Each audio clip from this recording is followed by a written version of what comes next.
Hello everyone. Today we learn about it post traumatic growth. आज हम पढ़ने वाले हैं पीटीजी के बारे में. This is a topic of psychology. ये एक टॉपिक है साइकोलॉजी का. इसमें हम पढ़ते हैं कि ग्रोथ हमारा जो दिमाग का होता है चुनौतीपूर्ण स्थिति में किस प्रकार से होता है. ठीक है, तो इसका सिंपल सा मैं सबसे पहले आपको इंडेक्स बना दिया है मैंने, जिसमें सबसे पहले introduction, then we consult about a history, then scientist उसमें कौन कौन इन्वॉल्व है, उसके कॉसेस क्या क्या हैं. ठीक है, रेफरेंसेस कहाँ से मुझे मिले, ये जितने भी डॉक्यूमेंट के जो पता है, ठीक है, वो सब मुझे कहाँ से मिले. सबसे पहले मैं आती हूँ इसके इंट्रोडक्शन में. ठीक है, तो ये क्या है, एक अवधारणा है, एक कॉन्सेप्ट है. ठीक है, पीटीजी क्या है, सिंपल ट्रॉमेटिक क्या है, ये एक सिंपल सा एक अवधारणा है, एक कॉन्सेप्ट है. ठीक है, इसमें होता क्या है, जब हम बहुत क्रिटिकल सिचुएशन में रहते हैं, जब हमें समझ में नहीं आता है कि हमें उस परिस्थिति में क्या करना है, हम डिसीजन नहीं ले पाते हैं, तो उस समय हमारा एक इवोल्यूशन होता है. हमारे दिमाग में बहुत सारे चेंजेस होते हैं, सकारात्मक पॉइंट भी आते हैं, नकारात्मक पॉइंट भी आते हैं, पॉजिटिव एंड नेगेटिव दोनों टाइप के थॉट्स आते हैं. तो जब हम सकारात्मक तरीके से सोचते हैं, ठीक है, तो जो सकारात्मक सोच होता है ये साइंटिफिक तरीके से होता है. तो इसी प्रोसेस को हम क्या पढ़ते हैं, पीटीजी में पढ़ते हैं. किस में पढ़ते हैं, पीटीजी में पढ़ते हैं. ठीक है, पोस्ट ट्रॉमेटिक ग्रोथ. सिंपल समझ में आना चाहिए. पोस्ट मतलब हम आजकल की जो जितनी भी लाइफ है, सब में किसी न किसी की डिफ़िकल्टी होती है, किसी न किसी का क्रिटिकल सिचुएशन होता है.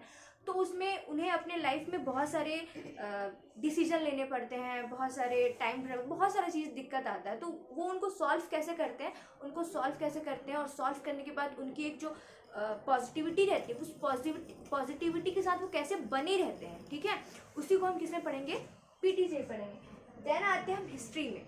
हिस्ट्री में बता दूं, अब बुद्धिज्म के बारे में पढ़े होंगे. ठीक है, बुद्धा जो थे वो क्या किए थे, जब छोटे में थे तो भविष्यवाणी हुई थी उनके घर में ही ज्योतिष वगैरह से. तो उन्हें बताया गया था कि ये अगर बाहर का नज़ारा देखेंगे तो क्या होगा, ये उन्हीं के मतलब साधु योगी टाइप का बन जाएंगे, जो उनके पिता को नहीं मंजूर था. ठीक है, तो उन्होंने क्या किया, उन्होंने बुद्धा जी को घर से बाहर निकलने नहीं दिया.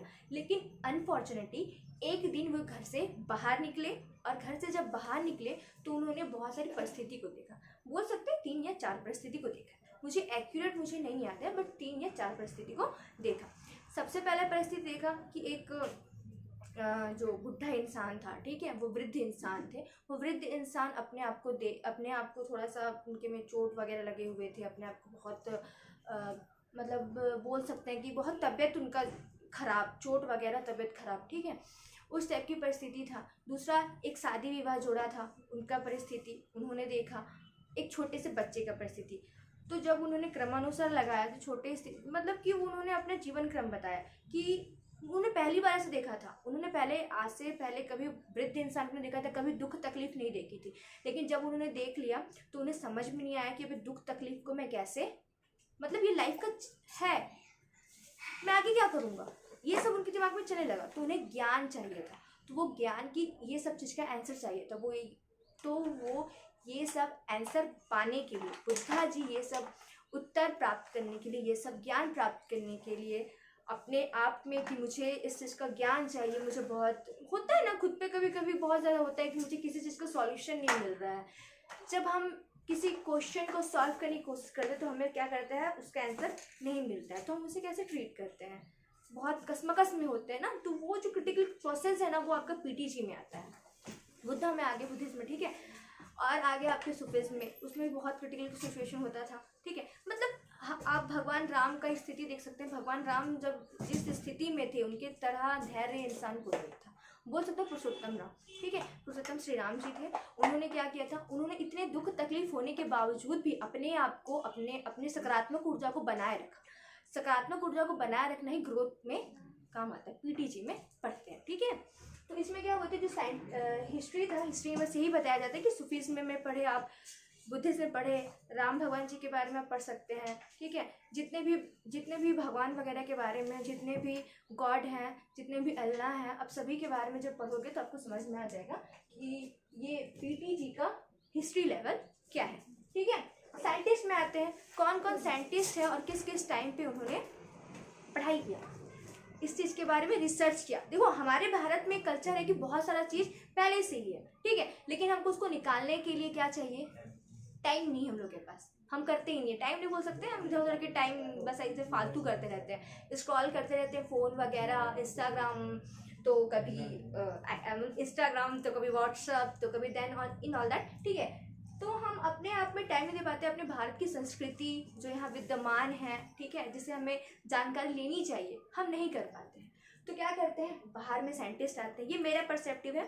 तो बाहर के जो साइंटिस्ट आते हैं, वो साइंटिस्ट ने क्या किया, यहाँ पे आके रिसर्च किया पीटीजी के कॉन्सेप्ट में, पीटीजी के कॉन्टेक्स्ट में, ठीक है। तो उन्होंने क्या किया, सबसे पहले जो ऑजबे हैं 2007 में इन्होंने किया था, ऑजबे हो गया, सेल्विन स्पेनी ने किया था, सेल्विन स्पेनी ने किया था, जोसेफ लिली ने किया था, टेराजी जो है, टेराजी क्या था, बहुत पुराने, सबसे पहले बोल सकते कि 1995 में इन्होंने पीटीजी के बारे में रिसर्च किया और उन्होंने ये सब सिम्टम्स पाए। अब क्या होता है, रिचार्ड जी ने भी बहुत ज़्यादा ये सब थ्योरी वगैरह पढ़ा और भी कॉन्सेप्ट कॉन्टेक्स्ट तैयार किया और उसके बेसिस में ये कॉन्सेप्ट तैयार किया, ये अवधारणा प्रस्तुत की, ठीक है। अब आते हैं कॉसेस में, सिंपल सा, ट्रॉमा मतलब समझते, critical situation, that's mean that only critical situation, जब हम when we are late any, जब हम क्रिटिकल सिचुएशन में होते हैं ना, तो हमें समझ में नहीं आता कि हमें क्या करना है, हमारा दिमाग एक तरीके से काम नहीं करता है, हमें अपने आप को समझाना पड़ता है कि हमें इस परिस्थिति में जाना चाहिए कि इस परिस्थिति में जाना चाहिए, वी आर ब्लॉक्ड, हम ब्लॉक्ड हो जाते हैं, ठीक है। तो हम क्या करते हैं, जो उस टाइम का जो सिचुएशन होता है, या तो हम नेगेटिव में जाएंगे या तो हम पॉजिटिव में जाएंगे। अगर नेगेटिव में जाएंगे तो बहुत सारे गलत चीज़ भी हो जाते हैं, जैसे सुसाइड वगैरह कोई कर लेते हैं, ठीक है, क्योंकि वो स्थिति ऐसी होती है, वो अपने आप को समझा नहीं सकते हैं, माइंड काम ही नहीं करता, बहुत सारे दिमाग में आते रहते हैं, हार्मोन सीक्रेट होते हैं जो हमें ये काम करने ही नहीं देते हैं, ठीक है। तो क्या करते हैं, तो जो कॉसेस होता है ट्रॉमा, बहुत, जैसे कि मान लीजिए छोटे में, अगर छोटे का जो भी बात होता है, जब हम स्टेज में होते हैं, जब हम छोटे स्टेज में होते हैं, जब हम बहुत छोटे होते हैं, ठीक है, छोटे स्टेज का मतलब है व्हेन वी आर, जब हम बोल सकते हैं कि अगर हम छोटे का 3 साल से लेकर के 11-12 साल तक के टाइम पे हैं, या तो 10th तक के टाइम पे हैं, तब हमारे में जो दिमाग का प्रोग्रेशन होता है, ब्रेन का प्रोग्रेशन होता है, बहुत ज़्यादा होता है, हार्मोन का बहुत ज़्यादा प्रोग्रेशन होता है। तो तब हम क्या करते हैं, उस टाइम हमें ट्रॉमा बहुत जल्दी, मतलब जल्दी हम फेस करते हैं, कुछ भी, ये क्रिटिकल सिचुएशन है, हम इसमें क्या करें, इसमें क्या करें, इसमें क्या करें, बहुत सारी चीज़ें होते हैं। तो उस समय क्या होता है कि वो चीज़ें हमें याद होती है। मान लो कि छोटे में बुली होते हैं, ठीक है, छोटे बच्चे लोग होते हैं, बड़े बड़े स्कूल कॉलेज में देखोगे, बाकी जगह नहीं मिलेगा, कि जो बड़े बच्चे होते हैं, छोटे बच्चे लोग क्या करते हैं, बुली करते हैं, परेशान करते हैं, इतना परेशान कर देते हैं कि उन लोग अपने आप को समझा नहीं पाते हैं, ठीक है, कि हम इतने बुरे हैं, हम ये हैं, बहुत नेगेटिविटी थिंकिंग आने लग जाती है, ठीक है। लेकिन अगर वही पॉजिटिव थिंकिंग आने लग जाती है, तो हम इसमें बोल सकते हैं कि वो पीटीजी में काम कर रहा है, मतलब वहाँ पे क्या हो रहा है, वहाँ पे कॉन्सेप्ट पीटीजी का लग रहा है, ठीक है। और मान लीजिए किसी के साथ वो सब बातें बड़े होने के बाद हम नहीं भूल पाते, हम कुछ भी कर ले हम नहीं भूल पाते। किसी के साथ छोटे में अगर सेक्सुअल अब्यूज़ हुआ है, बहुत ही गलत तरीके की बातें हुई हैं, बहुत सारी चीज़ें होती हैं, छोटे में हम सेंसिटिव होते हैं, जब हम लोग का ब्रेन डेवलपमेंट की स्टेज में होता है, तो उस टाइम अगर कुछ भी सेंसिटिव बात हो जाती है हमारे साथ, तो हमें थोड़ा सा डिफिकल्ट होता है, तो वो ट्रॉमा में आपका आएगा। तो ट्रॉमेटिक जब स्टेज आता है ना प्रोसेस में, तो हम फेस नहीं कर पाते, लेकिन अगर जो फेस कर लेता है, दैट्स मीन वो अपने आप को एक नई तरह का, बोलते हैं ना कि किसी मूर्ति को बहुत जब तक ठोको ना अच्छे से, तब तक वो सुंदर सा आकृति नहीं बनता है। तो वैसे ही जब तक कि क्रिटिकल सिचुएशन नहीं आते, तब तक एक अच्छा इंसान, एक अच्छा जो व्यक्तित्व होता है, वो नहीं निखर पाता है। तो आता है आपके कॉसेस में, जो ट्रॉमेटिक में आता है, ठीक है। देन रेफरेंसेस, ये गूगल के, मैं आपको डिस्क्रिप्शन बॉक्स में इसका लिंक प्रोवाइड कर दूंगी कि मैं इस चीज़ का रेफरेंसेस कहाँ से मुझे मिला, ठीक है। इसका रेफरेंसेस मुझे मिला गूगल से आप देख सकते हैं विकीपीडिया में, ओके। विकीपीडिया में समझने के लिए आप उसको थोड़ा रीड कर लो, तो आपको बहुत अच्छे से समझ में आ जाएगा। अच्छे से हिस्ट्री में दिया हुआ, साइंटिस्ट के बारे में दिया हुआ, कब कब उन्होंने क्या किया, इसमें बहुत सारे चेंजेस होते हैं, ठीक है। जब हम चेंजेस के बारे में बात करते हैं ना, तो सबसे पहले चेंजेस होता है हम लोग का स्पिरिचुअल चेंजेस, ठीक है। जो पर्सनल स्ट्रेंथ होता है, अगर हम क्रिटिकल कंडीशन में रहते हैं तब अगर हमारा जो स्ट्रेंथ होता है ना वो डेवलप्ड होते रहता है, ठीक है, अगर हम पॉजिटिविटी में हैं तो। देन रिलेटिंग टू अदर्स, हम जब क्रिटिकल कंडीशन में होते हैं तो उस टाइम हम दूसरों को रिलेटिंग जल्दी कर पाते हैं, हम ना एक दूसरे को देखने लग जाते हैं, कंपेयर करने लग जाते हैं, ठीक है। देन न्यू पॉसिबिलिटीज, हमारे में न्यू पॉसिबिलिटी बिल्डअप होते हैं। देन आते हैं अप्रिशिएशन, हम लोग अपने आप को बहुत अप्रिशिएट करते हैं, ये बहुत ही अच्छी बात होती है। जब हम उस मुकाम से निकल जाते हैं ना तो हम अपने आप को बहुत अप्रिशिएट करते हैं, जो बहुत ही अच्छी बात होती है। और ये सब हमें एक पोस्ट ट्रॉमेटिक ग्रोथ का सिंपल, मैं आपको अगले नेक्स्ट सेशन में इसके स्ट्रेस लेवल और सिम्टम्स के बारे में बताऊंगी, जिससे आपको बहुत हेल्प होगा कि ये कौन कौन सिम्टम्स में आ जाते हैं। मतलब कभी कभी स्ट्रेस लेवल हाई हो जाता है, नेगेटिविटी, ये पॉजिटिव टर्म्स पे, okay, this is only positive terms, ज़्यादा नेगेटिविटी पे नहीं, पॉजिटिव टर्म्स में, ठीक है।